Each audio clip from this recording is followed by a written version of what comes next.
ગુજરાતમાં ચારે તરફ વરસાદી માહોલ છવાયો। મેઘરાજા છેલ્લા 5 દિવસથી સૌરાષ્ટ્ર, મધ્ય અને દક્ષિણ ગુજરાતના અનેક વિસ્તારમાં વરસી રહ્યા છે।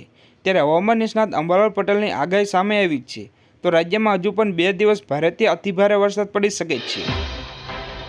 છેલ્લા 4-5 દિવસથી સૌરાષ્ટ્ર અને દક્ષિણ ગુજરાતમાં ભારે વરસાદ તો ભારે વરસાદને લીધે 46 ડેમો ભરાયા, 52 ડેમો હાઈ એલર્ટ પર। કેન્દ્રીય બજેટમાં મોટી જાહેરાત કરવામાં આવી। પ્રધાનમંત્રી મુદ્રા યોજના સાથે સંબંધિત પોતાના બજેટમાં ભાષણમાં નાણામંત્રીએ કહ્યું કે આ યોજના હેઠળ વેપારીઓમાં આપવામાં આવતી લોન 10 લાખથી વધારીને 20 લાખ રૂપિયા કરવામાં આવી છે। ગુજરાતમાં વરસાદી માહોલ બરોબર જામ્યો છે તો મેઘરાજાએ અત્યાર સુધીમાં સમગ્ર ગુજરાતમાં પોતાની કૃપા ઉતારી છે। તો ગુજરાતમાં સાર્વત્રિક વરસાદ રહ્યો છે તો છેલ્લા 24 કલાકમાં 111 તાલુકામાં વરસાદ જોવા મળ્યો તો અનેક જિલ્લામાં વરસાદી માહોલના પગલે પાણી ભરાયા। 1 ઓગસ્ટથી ગેસ સિલિન્ડરની કિંમતમાં ફેરફાર થઈ શકે છે। વાસ્તવમાં દર મહિનાની શરૂઆત પહેલાં તેલ કંપની દ્વારા LPG ગેસ સિલિન્ડરની કિંમતમાં ફેરફાર કરવામાં આવે છે, ત્યારબાદ નવા દર નક્કી કરવામાં આવે છે। તો જુલાઈના 19 કિલો કોમર્શિયલ સિલિન્ડરની કિંમતમાં ઘટાડો કરવામાં આવ્યો હતો, પણ આ વખતે પણ સિલિન્ડરની કિંમતમાં ઘટાડો થાય તેવી આશા છે। હાલ રાજ્યમાં 2 વરસાદી સિસ્ટમ સક્રિય થતાં હજુ પણ દક્ષિણ ગુજરાતના અનેક જિલ્લામાં ભારે વરસાદની સંભાવના, ખાસ કરીને સૌરાષ્ટ્રમાં ભારેથી અતિભારે વરસાદ જોવા મળી શકે છે। જ્યારે હવામાન વિભાગે અરબી સમુદ્રમાં સિસ્ટમ સક્રિય થતાં ગુજરાતના દરિયાકાંઠાના વિસ્તારમાં એલર્ટ જારી કર્યું। કેન્દ્રીય બજેટમાં SEZના રફ હીરાના વેચાણની છૂટથી હીરા ઉદ્યોગમાં ઉત્સાહનો સંચાર। દેશમાં શાકભાજીના ભાવ આસમાને। બટાકા, ડુંગળી, ટમેટાના ભાવ નોંધપાત્ર વધારો થયો તો રસોડામાં દરરોજ વપરાતા શાકભાજીના ભાવમાં 15થી 58% વધારો થયો। રાજ્યમાં કચ્છ જિલ્લામાં સૌથી વધુ વરસાદ નોંધાયો તો રાજ્યમાં ગઈકાલની સ્થિતિએ વરસાદનું જોર ઘટ્યું છે। તો હાલ રાજ્યમાં NDRFની 15 ટીમો ડિપ્લોય કરવામાં આવી છે। તો સરદાર સરોવર ડેમ 55% ભરાયો તેમજ રાજ્યમાં 260 ડેમમાં પાણીની ભરપૂર આવક થઈ। હવામાન વિભાગે રાજ્યમાં 3 દિવસ વરસાદી માહોલ રહેવાની આગાહી કરી છે। તો હવામાન વિભાગે જણાવ્યું કે ઓફશોર ટ્રફ શિયર ઝોનના કારણે ભારે વરસાદ રહેશે। તો ઉત્તર ગુજરાતમાં અતિભારે વરસાદની આગાહી સાથે દક્ષિણ ગુજરાત અને સૌરાષ્ટ્રમાં અતિભારે વરસાદની આગાહી કરવામાં આવી છે। તો આ સાથે સાબરકાંઠા, બનાસકાંઠામાં ભારે વરસાદ રહેશે, જ્યારે અમદાવાદ અને ગાંધીનગરમાં ભારે વરસાદની શક્યતા છે। ફટાફટ બીજા સમાચારની વાત કરીએ તો ગુજરાતમાં મેઘરાજાએ આજે સવારથી ધમાકેદાર ઇનિંગ રમવાની શરૂઆત કરી છે।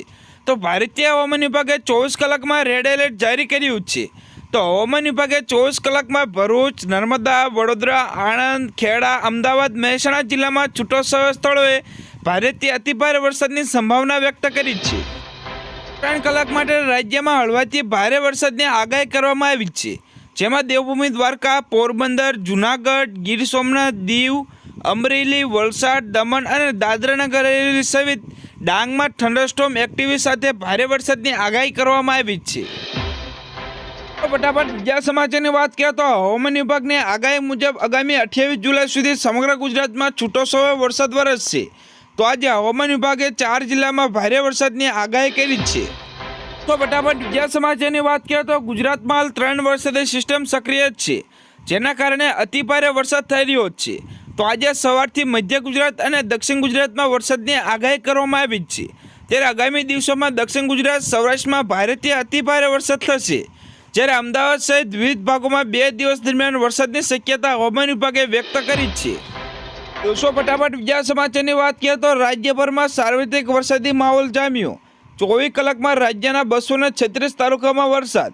આજે પણ હવામાન વિભાગ દ્વારા ગુજરાતમાં ભારેથી અતિભારે વરસાદની આગાહી કરવામાં આવી, જેના પગલે તંત્ર દ્વારા રાજ્યના 3 જિલ્લામાં રેડ એલર્ટ જારી કરવામાં આવ્યું। સોના અને ચાંદીના ભાવમાં જોરદાર ઉછાળો, જ્યારે સોનું 320 રૂપિયા વધીને 68,830 રૂપિયા 10 ગ્રામે થયું, જ્યારે ગઈકાલે ચાંદી 194 રૂપિયાના વધારા સાથે 85,113 રૂપિયા થયો। તો દોસ્તો ફટાફટ બીજા સમાચારની વાત કરીએ તો ગુજરાત સરકારનો મોટો નિર્ણય। ગુજરાત રાજ્ય સરકાર દ્વારા ખેડૂતોને મદદરૂપ થવા માટે ખેડૂતો પોતાના ઘરે તબેલો બનાવવા માટે રાજ્ય સરકાર દ્વારા 12 લાખ રૂપિયા સુધીની સહાય આપવાની યોજના અમલમાં મૂકવામાં આવી છે। તો આ યોજના ઓનલાઈન અરજી તેમજ ઓફલાઈન અરજી કરી શકે છે। તો દોસ્તો ફટાફટ બીજા સમાચારની વાત કરીએ તો રાજ્યમાં કચ્છ જિલ્લામાં સૌથી વધુ વરસાદ નોંધાયો। તો રાજ્યમાં ગઈકાલની સ્થિતિ વરસાદનું જોર ઘટ્યું છે। તો હાલ રાજ્યમાં એનડીઆરએફની 15 ટીમો ડિપ્લોયડ કરવામાં આવી છે.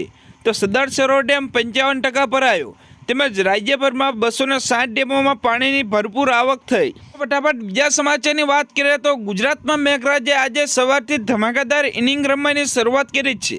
તો ભારતીય હવામાન વિભાગે 24 કલાકમાં રેડ એલર્ટ જારી કર્યું છે.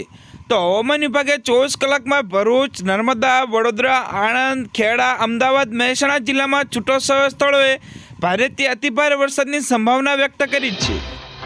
3 કલાક માટે રાજ્યમાં હળવાથી ભારે વરસાદની આગાહી કરવામાં આવી છે. જેમાં દેવભૂમિ દ્વારકા, પોરબંદર, જૂનાગઢ, ગીર સોમનાથ, દીવ, અમરેલી, વલસાડ, દમણ અને દાદરાનગર હવેલી સહિત ડાંગમાં થંડરસ્ટોર્મ એક્ટિવિટી સાથે ભારે વરસાદની આગાહી કરવામાં આવી છે. ફટાફટ બીજા સમાચારની વાત કરીએ તો હવામાન વિભાગની આગાહી મુજબ આગામી 28 જુલાઈ સુધી સમગ્ર ગુજરાતમાં છૂટોછવાયો વરસાદ વરસશે. તો આજે હવામાન વિભાગે 4 જિલ્લામાં ભારે વરસાદની આગાહી કરી છે. તો ફટાફટ બીજા સમાચારની વાત કરીએ તો ગુજરાતમાં હાલ 3 વરસાદી સિસ્ટમ સક્રિય છે, જેના કારણે અતિભારે વરસાદ થઈ રહ્યો છે. તો આજે સવારથી મધ્ય ગુજરાત અને દક્ષિણ ગુજરાતમાં વરસાદની આગાહી કરવામાં આવી છે. ત્યારે આગામી દિવસોમાં દક્ષિણ ગુજરાત, સૌરાષ્ટ્રમાં ભારેથી અતિભારે વરસાદ થશે. જ્યારે અમદાવાદ સહિત વિવિધ ભાગોમાં 2 દિવસ દરમિયાન વરસાદની શક્યતા હવામાન વિભાગે વ્યક્ત કરી છે.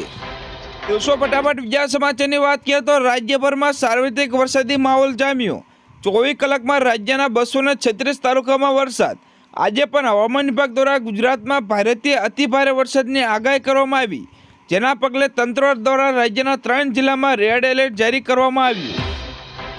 સોના અને ચાંદીના ભાવમાં જોરદાર ઉછાળો. જ્યારે સોનું 320 રૂપિયા વધીને 68,830 રૂપિયા 10 ગ્રામે થયું. જ્યારે ગઈકાલે ચાંદી 194 રૂપિયાના વધારા સાથે 85,113 રૂપિયા થયો. તો દોસ્તો ફટાફટ બીજા સમાચારની વાત કરીએ તો ગુજરાત સરકારનો મોટો નિર્ણય. ગુજરાત રાજ્ય સરકાર દ્વારા ખેડૂતોને મદદરૂપ થવા માટે ખેડૂતો પોતાના ઘરે તબેલો બનાવવા માટે રાજ્ય સરકાર દ્વારા 12 લાખ રૂપિયા સુધીની સહાય આપવાની યોજના અમલમાં મૂકવામાં આવી છે. તો આ યોજના ઓનલાઈન અરજી તેમજ ઓફલાઈન અરજી કરી શકે છે. તો દોસ્તો ફટાફટ બીજા સમાચારની વાત કરીએ તો રાજ્યમાં કચ્છ જિલ્લામાં સૌથી વધુ વરસાદ નોંધાયો. તો રાજ્યમાં ગઈકાલની સ્થિતિ વરસાદનું જોર ઘટ્યું છે. તો હાલ રાજ્યમાં એનડીઆરએફની 15 ટીમો ડિપ્લોયડ કરવામાં આવી છે. તો સરદાર સરોવર ડેમ 55% ભરાયો તેમજ રાજ્યભરમાં 260 ડેમોમાં પાણીની ભરપૂર આવક થઈ છે. હવામાન નિષ્ણાત અંબાલાલ પટેલની મોટી આગાહી. 26 થી 30 જુલાઈ અને 7 ઓગસ્ટ આજુબાજુ સિસ્ટમ બનશે. તો 26 થી 30 તારીખ આજુબાજુ બંગાળના ઉપસાગરમાં કંઈક અંશે સિસ્ટમ બની રહી છે. તો ઉત્તર ગુજરાતમાં જોરદાર વરસાદની આગાહી થઈ છે. રાજ્યમાં સૌથી વધુ વરસાદ મધ્ય ગુજરાત અને દક્ષિણ ગુજરાતમાં નોંધાયો છે. તો ગુજરાતમાં સૌથી વધુ વરસાદ મધ્ય ગુજરાતના બોરસદમાં 14 ઇંચ વરસાદ જોવા મળ્યો. તો હવામાન વિભાગની નવી આગાહી સામે આવી છે, જેમાં 7 જિલ્લામાં રેડ એલર્ટ આપવામાં આવ્યું છે. ભારે વરસાદની સ્થિતિ અંગે સીએમની સમીક્ષા બેઠક. તો અધિકારીને આપી જરૂરી સૂચના. રાજ્યમાં આગાહી મુજબ આજે વહેલી સવારથી સુરત સહિત દક્ષિણ ગુજરાત તથા વડોદરા સહિત ગુજરાતના સૌરાષ્ટ્રના ઘણા વિસ્તારમાં વરસાદ પડી રહ્યો છે. તો હવામાન વિભાગે બપોરે 1 વાગ્યા સુધી 11 જિલ્લામાં રેડ એલર્ટ જારી કર્યું. રાજ્યમાં સૌરાષ્ટ્ર અને દક્ષિણ ગુજરાત બાદ આજે મધ્ય ગુજરાતમાં વરસાદે ધબધબાટી બોલાવી. તે મધ્ય ગુજરાતમાં વડોદરા, બોરસદ સહિતના વિસ્તારમાં જળબંબાકારની સ્થિતિ જોવા મળી.